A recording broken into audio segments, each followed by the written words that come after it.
And that brings us to our second awardee for Outstanding Young Alum.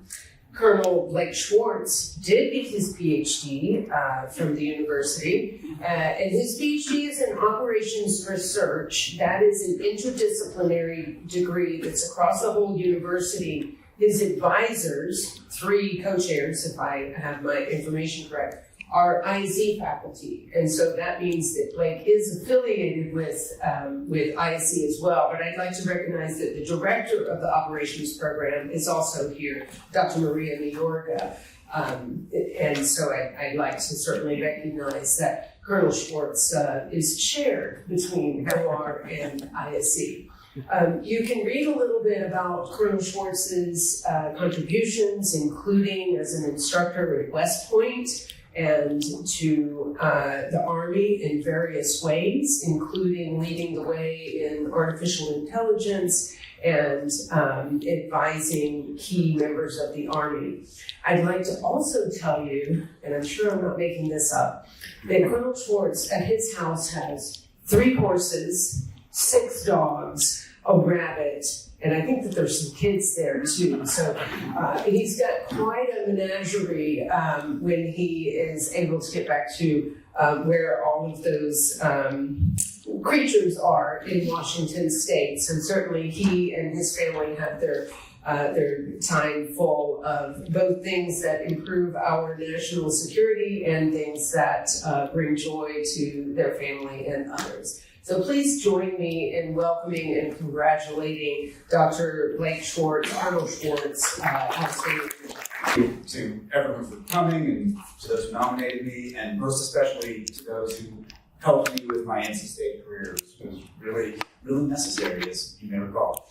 So I actually go back a long way to NC State. I grew up in North Carolina, and in the 90s, I used to do wrestling camp in high school here at NC State. So that was really my beginning of my Wolfpack experience.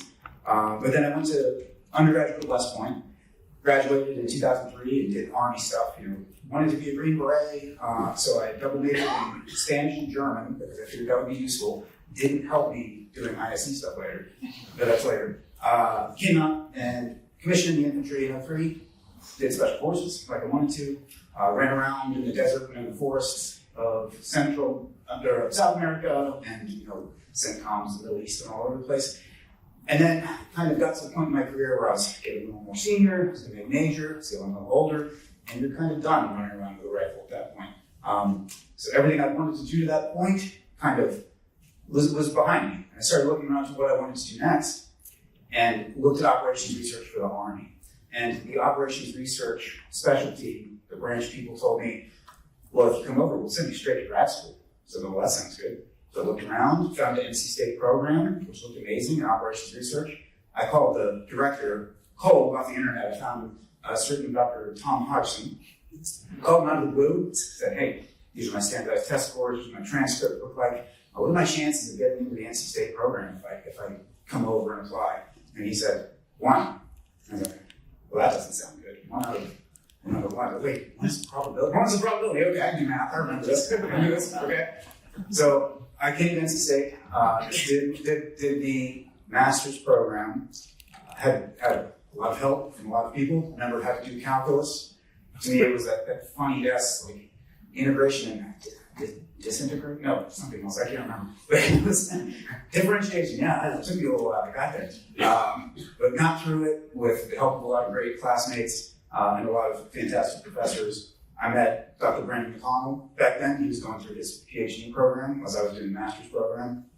Dr. Michael Kay, Dr. Kirsten Tony, everybody who helped me get through those studies. I was really grateful.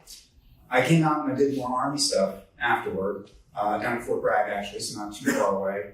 And I was immediately started using the skills that I learned in NC State. And it was really the thrust of my career and education has been trying to apply the operations research skills that I got here at NC State to the Army. So I did my master's thesis on a U.S. Army Special Operations Command system and then went back to Fort Bragg to keep working on that afterward. So here during my master's degree is where I really first started doing that. And afterward, of course, I was doing Army jobs. I was At the 82nd Airborne Division, I was at Army Special Operations Command. I was applying those skills then using Dr. K's unconstrained facility location algorithm. I used that a lot. I modified it a lot for all sorts of different problems.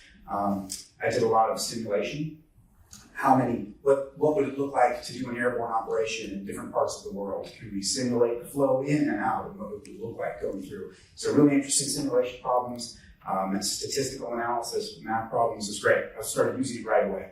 And I'm really grateful because of that for what NC State has given back to the military overall through the people that have put us through. That's why I wanted to come in uniform today, to kind of symbolize that, hey, a lot of these graduates who come out, even the ones who aren't in uniform, come out and do things with the Department of War now, I did not say Department of Defense, come out with the Department of War and for the government in general and give back really in an incredible way.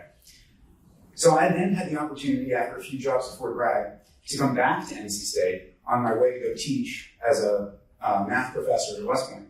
So back in the operations research department. Again, of course, I called Dr. Hodgson and said, I'm going to have 3 years. I got to get through this PhD. Can I get started on research right away? And he put me onto a system actually that Dr. Tony developed called the Virtual Factory, C++, probably C# based program. Anyway, it is very flexible, builds the servers and models. You can apply the system to a lot of different types of problems. I applied it to a military logistics problem. I got deep into that and did that for my 3 years here.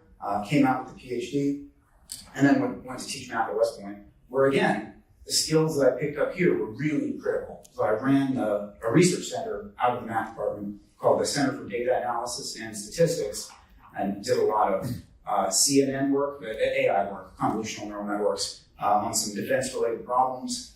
I did, with some undergraduate research assistants, did a lot of performance prediction work for special operations forces. You know, all these different schools that guys go to, and if you can predict who's going to be successful with a battery of physical, mental, emotional tests beforehand, you can both coach and train the candidates better to make them successful and try to recruit in better ways, because everybody who drops out is, you know, a wasted investment from the government, from the Army. So did a lot of work there. It was really interesting and math intensive, and really required the education that I got here at NC State. Left West Point, went to the West Coast, out of Joint Base Lewis McChord, where my family still is, as I mentioned, working on problems focused on the Pacific. So again, a lot of facility location stuff, complex. You used AI to predict where ships would go. It's very difficult to predict where a ship is going to go in the open ocean. And kind of the state of the art was, well, where is it? What direction is it going? How fast is it going? I'll tell you where it'll be in 10 hours. No, you won't. You really need to track history over the past, history of the ship and similar like ships if you want to know where it's going to go. And yours, by the way, puts it right in the middle of an island. I don't think that's correct. So worked on that a lot of other related problems. Assigning targets to shooters with all the constraints involved was a really interesting one. Trying to pair what should go where for an optimization problem for where to put units if you have to do different things in the area. Really, really interesting applications. And then now, I am on the joint staff. I run the Warfighting Analysis Division in the J, the Resources Division of the joint staff. And running that shop, I'm doing a lot of things that really require the education as well. Modeling and simulation, statistical analysis, trying to answer questions for the combatant commands. The Indo-Pacific commander runs all forces, Army, Navy, Air Force, out in the Pacific Theater, and we do all the modeling for them. So if you read in the newspaper, models show that the U.S. will do whatever in whatever country. A lot of that comes out of the shop, and it's the education from NC State that enabled me to take that job and do that here. So I was telling Brandon earlier, 36 hours ago that I was in Taiwan. I'm going to be turning around from here, driving back to DC, and flying straight to Hawaii to deal with the headquarters there. And so for you young military members who are coming out of NC State, and I can assure you, you're really getting well equipped to do a wide variety of jobs, from logistics, analytics support, statistical analysis applied to everything. Any job out there, no matter what you're doing, requires data at this point. And you guys are the ones who are getting equipped to deal with it for the armed forces, and they don't have to rely on contractors or hired people to come do it for them, or even civilians who can stay there that they hire with a lot of specifications, with a lot of specific requirements. You guys are going to be equipped to do it. And because of everything that NC State did for me, I just want to reiterate my gratitude to everyone here, to everyone involved, even who isn't here, for making that possible for me, and acknowledge that without NC State, that wouldn't have been possible.